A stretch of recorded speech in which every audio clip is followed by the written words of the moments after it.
plattelandse dorpie. Skyns aan der kant, Suurboomsfontein. Het ek my kop verloor, het Afrikaans met my getoor.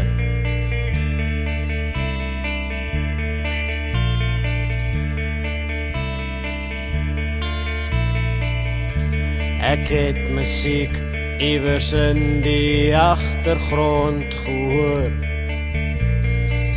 asof my lewe afspeel onder leiding van die skoolkoor.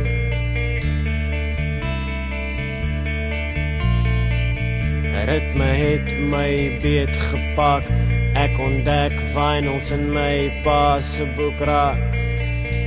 Hy het het diep weggepak, ek onthou was die stof daarop vastgeplak. En Afrikaans het aan my keel gegryp, melodie het lang in hoofd bekruip. Alle eer aan Rachel Kiedebeer, as die Briels kan sing, wie kan ons keer?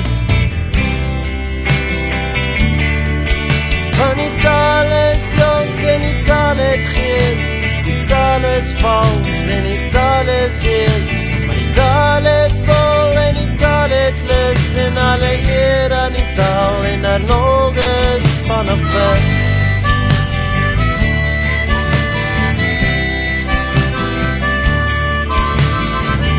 Ankie Krog het Kaalvoet oor die Drakensberg geskryf, en André Lerude Toy het die saak verder geskuif.